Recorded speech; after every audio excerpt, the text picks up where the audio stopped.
Om Shanti 13 September 2025 प्रातः मुरली शिव भगवानकर मधुर महावाक्य। शिव बाबा कहते मिठे बच्चे, सर्वप्रथमे यही विचार कर जे मोर आत्मारे जो जंक लागिछि ताहा किपरि सफा हेब।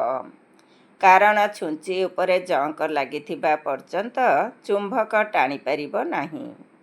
सर्वप्रथमे यही विचार कर जे मोर आत्मारे जो जंक लागिछि ताहा किपरि सफा हेब। कारण छुंची उपरे जंक लागिथिबा पर्यंत चुंबक टाणी पारिब नाही। आजिर प्रश्न, पुरुषोत्तम संगम जुगरे तुमको पुरुषोत्तम हेबा पाई केउ पुरुषार्थ करिबाकु हेब। पुरुषोत्तम संगम जुगरे तुमको पुरुषोत्तम हेबा पाई केउ पुरुषार्थ करिबाकु हेब। उत्तर, कर्मातीति हेबार पुरुषार्थ। कौनसी भी कर्म संबंध आड़कू बुद्धि न जाऊ, अर्थात कर्म बंधन निज आड़कू आकर्षित न करू। सर्व संबंध एकमात्र बाबांक सहित रहू, काहा सहित भी मनर आसक्ति न रहू।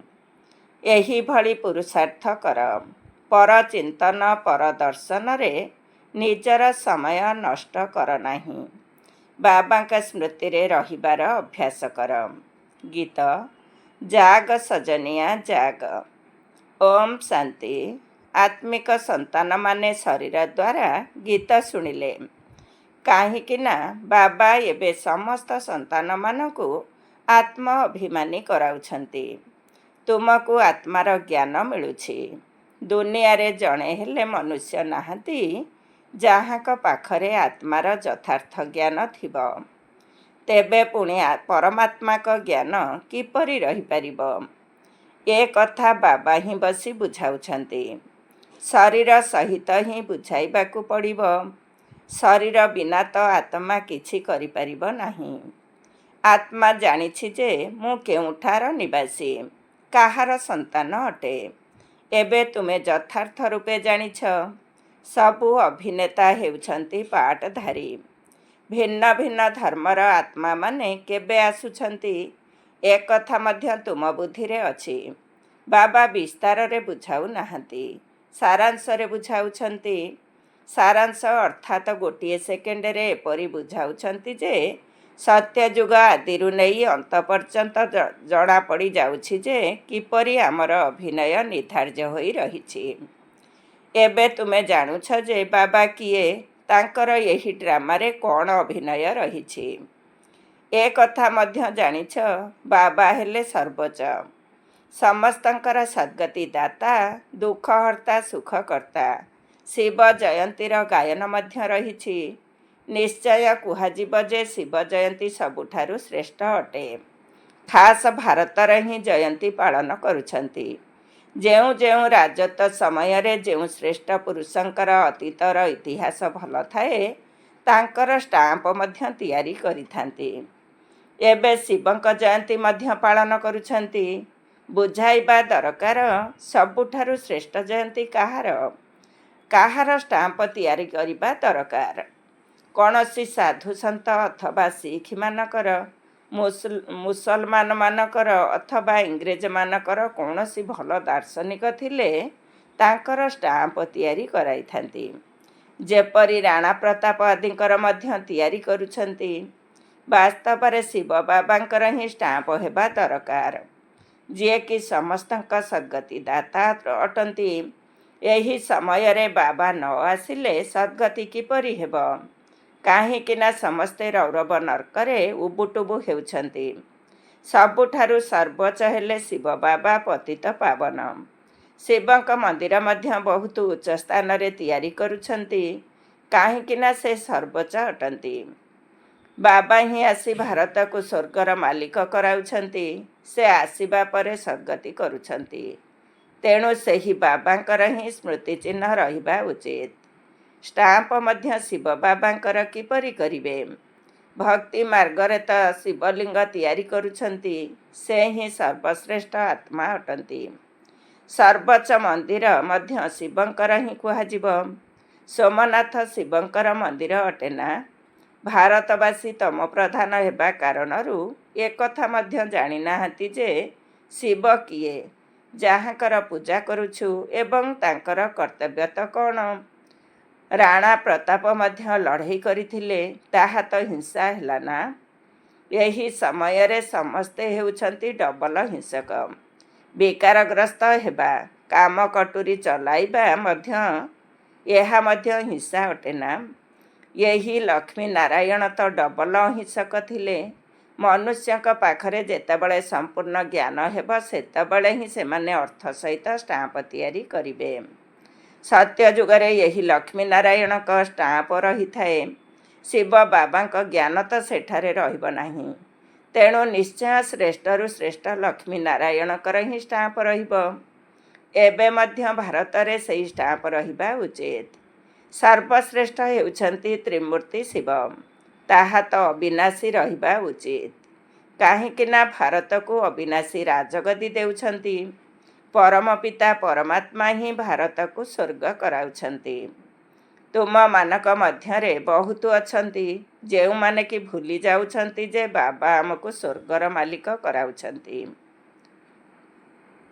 ଏ କଥା ମାୟା ଭୁଲାଇ ଦେଉଛି। ବାବାଙ୍କୁ ନ ଜାଣିବା କାରଣରୁ ଭାରତବାସୀ କେତେ ଭୁଲ କରି ଆସିଲେ। ଶିବ ବାବା କ'ଣ କରୁଛନ୍ତି ଏକଥା କାହାକୁ ହେଲେ ଜଣା ନାହିଁ। ଶିବ ଜୟନ୍ତୀର ଅର୍ଥ ମଧ୍ୟ ବୁଝୁନାହାନ୍ତି। ଏହି ଜ୍ଞାନ ବାବାଙ୍କ ବ୍ୟତୀତ ଆଉ କାହା ପାଖରେ ନାହିଁ।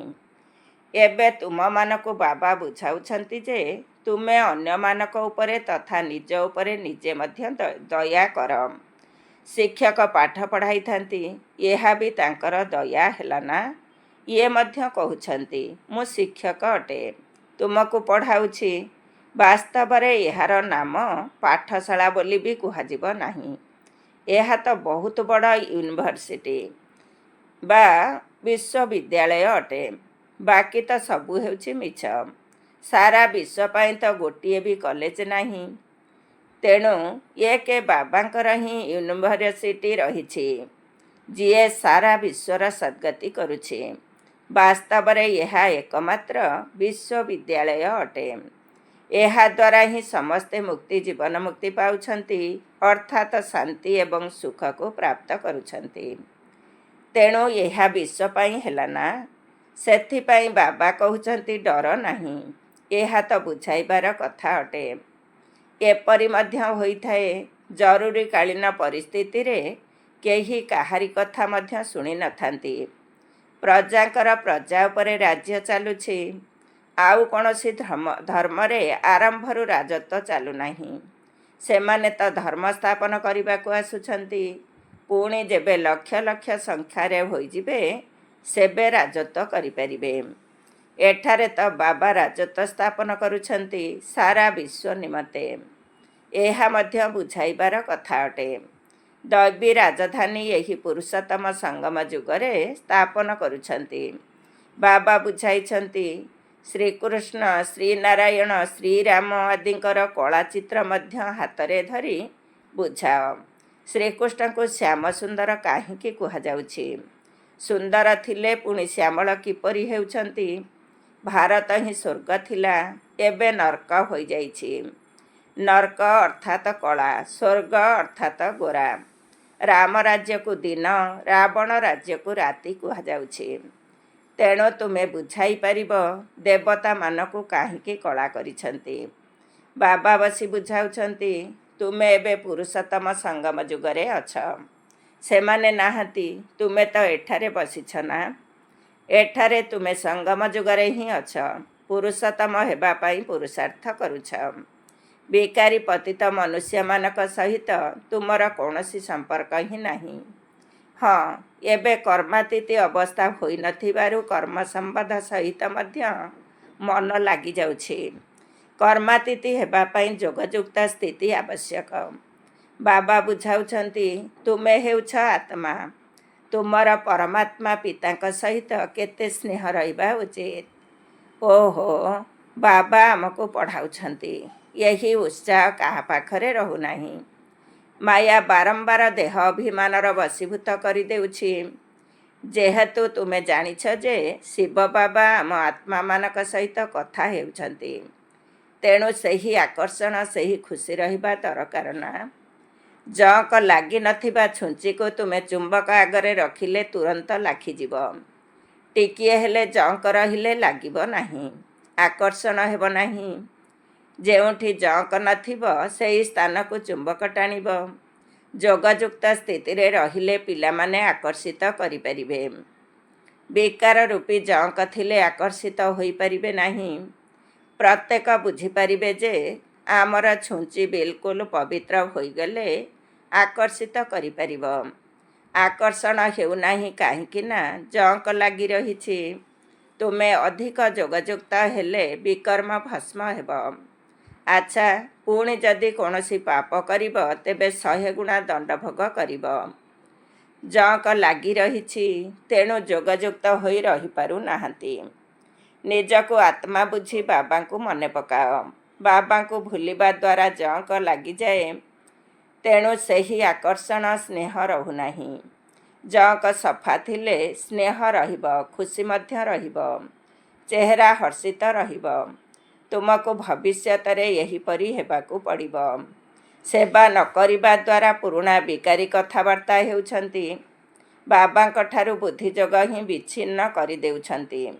ଯାହା କିଛି ଚମକ ଥିଲା ତାହା ମଧ୍ୟ ସମାପ୍ତ ହୋଇଯାଉଛି। ବାବାଙ୍କ ପ୍ରତି ଟିକିଏ ହେଲେ ବି ସ୍ନେହ ରହୁନାହିଁ। ଯିଏ ଭଲ ଭାବରେ ବାବାଙ୍କୁ ୟାଦ କରୁଥିବେ ତାଙ୍କର ସ୍ନେହ ରହିବ।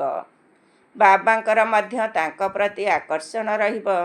ଏହି ସନ୍ତାନ ଭଲ ସେବା ମଧ୍ୟ କରୁଛି ଓ ଯୋଗଯୁକ୍ତ ମଧ୍ୟ ରହୁଛି, ତେଣୁ ବାବାଙ୍କର ସ୍ନେହ ତାଙ୍କ ପ୍ରତି ରହିଥାଏ। ନିଜ ଉପରେ ଧ୍ୟାନ ରଖିଥାନ୍ତି, ଆମ ଦ୍ୱାରା କୌଣସି ପାପ ହେଉନାହିଁ ତ? ୟାଦ ନ କଲେ କଳଙ୍କି କିପରି ଛାଡ଼ିବ? ବାବା କହୁଛନ୍ତି ପ୍ରତ୍ୟହ ଚାଟ ରଖିଲେ ଜଙ୍କ ଛାଡ଼ିଯିବ। ତମ ପ୍ରଧାନରୁ ଶତପ୍ରଧାନ ହେବା ପାଇଁ ଜଙ୍କ ଛଡ଼ାଇବା ଦରକାର। ଜଙ୍କ ଛାଡ଼ୁଛି ଏବଂ ଚଢ଼ୁଛି ମଧ୍ୟ। ଏହାଦ୍ୱାରା 100 ଗୁଣା ଦଣ୍ଡଭୋଗ କରିବାକୁ ପଡ଼ିଯାଏ। ବାବାଙ୍କ ସ୍ମୃତି ନ ରହିଲେ କିଛି ନା କିଛି ପାପ କରିଥାନ୍ତି। ବାବା କହୁଛନ୍ତି ଜଙ୍କ ସଫା ନ କରି ତୁମେ ମୋ ପାଖକୁ ଆସିପାରିବ ନାହିଁ, ନଚେତ ପୁଣି ଦଣ୍ଡଭୋଗ କରିବାକୁ ପଡ଼ିବ। ଦଣ୍ଡ ବି ମିଳିବ, ପଦ ମଧ୍ୟ ଭ୍ରଷ୍ଟ ହୋଇଯିବ। ବାକି ବାବାଙ୍କଠାରୁ ସମ୍ପତ୍ତି କ'ଣ ମିଳିଲା? ଏପରି କର୍ମ କରିବା ଅନୁଚିତ, ଯାହାଦ୍ୱାରା ଆହୁରି ପାପ ବଢ଼ିବ। ପ୍ରଥମେ ତ ନିଜର ପାପକୁ ଲାଘବ କରିବାର ଖିଆଲ କର। ଖିଆଲ କରୁନଥିଲେ ବାବା ଜାଣିବେ ଯେ ଏହାଙ୍କର ଭାଗ୍ୟରେ ନାହିଁ। ଯୋଗ୍ୟତା ଦରକାର, ଭଲ ଚରିତ୍ର ହେବା ଆବଶ୍ୟକ। ଲକ୍ଷ୍ମୀ ନାରାୟଣଙ୍କ ଚରିତ୍ରର ତ ଗାୟନ କରାଯାଉଛି। ଏହି ସମୟର ମନୁଷ୍ୟ ତାଙ୍କ ଆଗରେ ନିଜର ଚରିତ୍ରର ବର୍ଣ୍ଣନା କରୁଛନ୍ତି। ଶିବ ବାବାଙ୍କୁ ଜାଣି ହିଁ ନାହାନ୍ତି। ସେ ହିଁ ସଦ୍ଗତି ଦାତା ଅଟନ୍ତି। ପୁଣି ସନ୍ନ୍ୟାସୀମାନଙ୍କ ପାଖକୁ ଯାଉଛନ୍ତି। କିନ୍ତୁ ସମସ୍ତଙ୍କର ସଦ୍ଗତି ଦାତା ହିଁ ହେଉଛନ୍ତି ଜଣେ। ବାବା ହିଁ ସ୍ୱର୍ଗର ସ୍ଥାପନା କରୁଛନ୍ତି। ପୁଣି ତଳକୁ ଓହ୍ଲାଇବାକୁ ହିଁ ପଡ଼ିବ। ବାବାଙ୍କ ବ୍ୟତୀତ କେହି ପବିତ୍ର କରାଇପାରିବେ ନାହିଁ। ମନୁଷ୍ୟ ଗୁମ୍ଫା ଭିତରେ ଯାଇ ବସୁଛନ୍ତି, ଏହା ଅପେକ୍ଷା ଗଙ୍ଗାରେ ଯାଇ ବସିଲେ ତ ସଫା ହୋଇଯିବେ। କାହିଁକି ନା ପତିତ ପାବନୀ ଗଙ୍ଗାକୁ କହୁଛନ୍ତି ନା। ମନୁଷ୍ୟ ଶାନ୍ତି ଚାହୁଁଛନ୍ତି, ତେଣୁ ଯେବେ ଘରକୁ ଯିବେ ସେବେ ଅଭିନୟ ପୁରା ହେବ। ଆମ ଆତ୍ମାମାନଙ୍କ ଘର ହେଉଛି ନିର୍ବାଣ ଧାମ। ଏଠାରେ ଶାନ୍ତି କେଉଁଠୁ ଆସିବ? ତପସ୍ୟା କରୁଛନ୍ତି, ତାହା ମଧ୍ୟ କର୍ମ କରୁଛନ୍ତି ନା। ତପସ୍ୟାରେ ଶାନ୍ତ ହୋଇ ବସିଯାଉଛନ୍ତି। ଶିବ ବାବାଙ୍କୁ ତ ଜାଣିନାହାନ୍ତି। ସେସବୁ ହେଉଛି ଭକ୍ତି ମାର୍ଗ। ପୁରୁଷୋତ୍ତମ ସଙ୍ଗମ ଯୁଗ ହେଉଛି ଗୋଟିଏ। ଯେବେ କି ବାବା ଆସୁଛନ୍ତି, ଆତ୍ମା ସ୍ୱଚ୍ଛ ହୋଇ ମୁକ୍ତି ଜୀବନ ମୁକ୍ତିକୁ ଚାଲିଯାଉଛି। ଯେଉଁମାନେ ପରିଶ୍ରମ କରିବେ ସେମାନେ ରାଜ୍ୟ କରିବେ। ବାକି ଯେଉଁମାନେ ପରିଶ୍ରମ କରିବେ ନାହିଁ ସେମାନେ ଦଣ୍ଡ ପାଇବେ। ଆରମ୍ଭରେ ଦଣ୍ଡର ସାକ୍ଷାତକାର କରାଇଥିଲି, ପୁଣି ପଛକୁ ମଧ୍ୟ ସାକ୍ଷାତକାର ହେବ।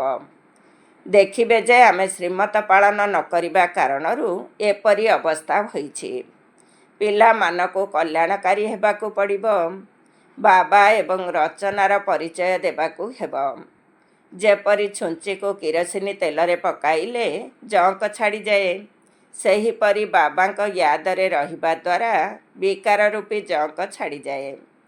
ନଚେତ ସେହି ସ୍ନେହ, ସେହି ଆକର୍ଷଣ ବାବାଙ୍କ ପ୍ରତି ରହିବ ନାହିଁ।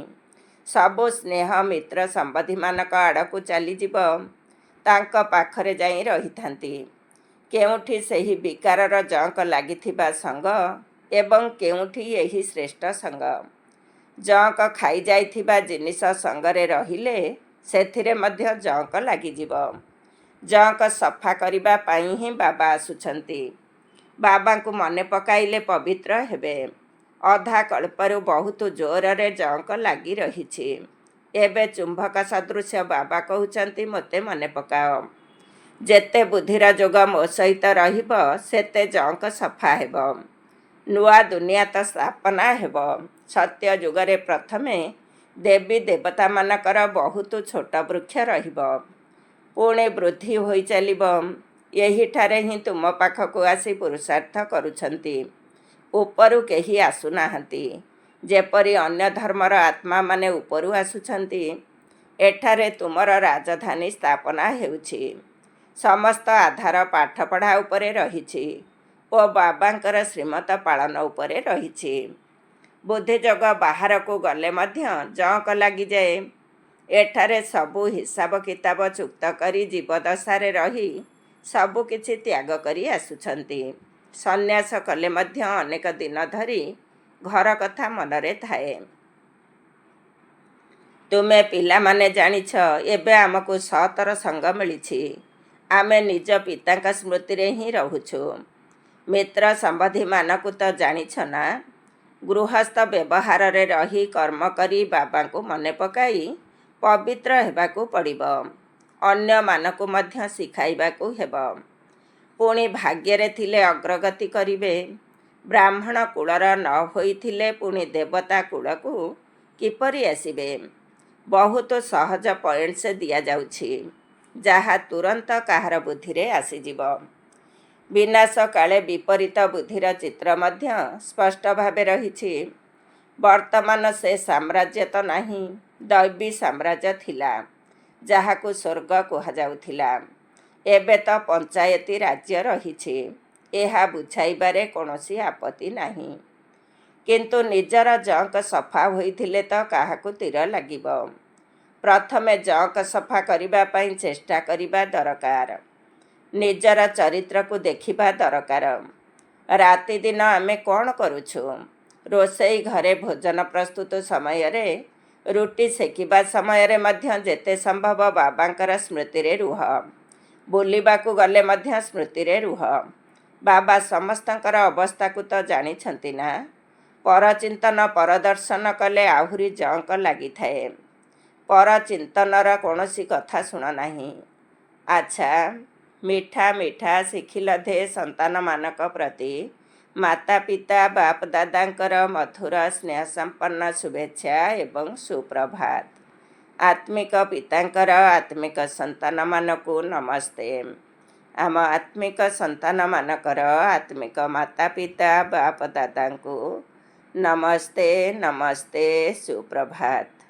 ଧାରଣା ପାଇଁ ମୁଖ୍ୟ ସାର। 1 ନମ୍ବର, ଯେପରି ବାବା ଶିକ୍ଷକ ରୂପରେ ପାଠ ପଢ଼ାଇ ସମସ୍ତଙ୍କ ଉପରେ ଦୟା କରୁଛନ୍ତି, ସେହିପରି ନିଜକୁ ନିଜ ଉପରେ ଏବଂ ଅନ୍ୟମାନଙ୍କ ଉପରେ ମଧ୍ୟ ଦୟା କରିବାକୁ ହେବ। ପାଠପଢ଼ା ଏବଂ ଶ୍ରୀମତ ଉପରେ ପୂରା ଧ୍ୟାନ ଦେଇ ନିଜର ଚରିତ୍ରକୁ ସୁଧାରିବାକୁ ପଡ଼ିବ। 2 ନମ୍ବର, ପରସ୍ପର ମଧ୍ୟରେ କୌଣସି ବିତି ଯାଇଥିବା ବିକାରୀ ପରଚିନ୍ତନର କଥାବାର୍ତ୍ତା କରି ବାବାଙ୍କଠାରୁ ବୁଦ୍ଧିଯୋଗ ତୁଟାଇ ଦେବା ଉଚିତ ନୁହେଁ। କୌଣସି ବି ପାପକର୍ମ କରିବାର ନାହିଁ। ବାବାଙ୍କ ସ୍ମୃତିରେ ରହି ଆତ୍ମାରୁ ଜଙ୍କ ସଫା କରିବାକୁ ହେବ। ଆଜିର ବରଦାନ। ଦୃଢ଼ତାର ଶକ୍ତି ଦ୍ୱାରା ଟାଙ୍ଗରା ଭୂଇଁରେ ମଧ୍ୟ ଫଳ ଉତ୍ପନ୍ନ କରୁଥିବା ସଫଳତା ସ୍ୱରୂପ ଭବ। ଦୃଢ଼ତାର ଶକ୍ତି ଦ୍ୱାରା ଟାଙ୍ଗରା ଭୂଇଁରେ ମଧ୍ୟ ଫଳ ଉତ୍ପନ୍ନ କରୁଥିବା ସଫଳତା ସ୍ୱରୂପ ଭବ। ଡିଟେଲ୍ସ। ଯେକୌଣସି କଥାରେ ସଫଳତା ସ୍ୱରୂପ ହେବା ପାଇଁ ଦୃଢ଼ତା ଏବଂ ସ୍ନେହର ସଂଗଠନ ଦରକାର। ଦୃଢ଼ତାର ଶକ୍ତି ଟାଙ୍ଗରା ଭୂଇଁରେ ମଧ୍ୟ ଫଳ ଉତ୍ପନ୍ନ କରିଦେଇଥାଏ। ଯେପରି ଆଜିକାଲି ବୈଜ୍ଞାନିକମାନେ ମରୁଭୂମିରେ ମଧ୍ୟ ଫଳ ଫଳାଇବା ପାଇଁ ଚେଷ୍ଟା କରୁଛନ୍ତି, ସେହିପରି ତୁମେମାନେ ଶାନ୍ତିର ଶକ୍ତି ଦ୍ୱାରା ସ୍ନେହର ପାଣି ଛିଞ୍ଚିବା ସହିତ ଫଳୀଭୂତ ହୁଅ। ତେବେ ଦୃଢ଼ତା ଆଧାରରେ ନିରାଶା ଭିତରେ ମଧ୍ୟ ଆଶାର ଦୀପ ଜଳାଇ ପାରିବ।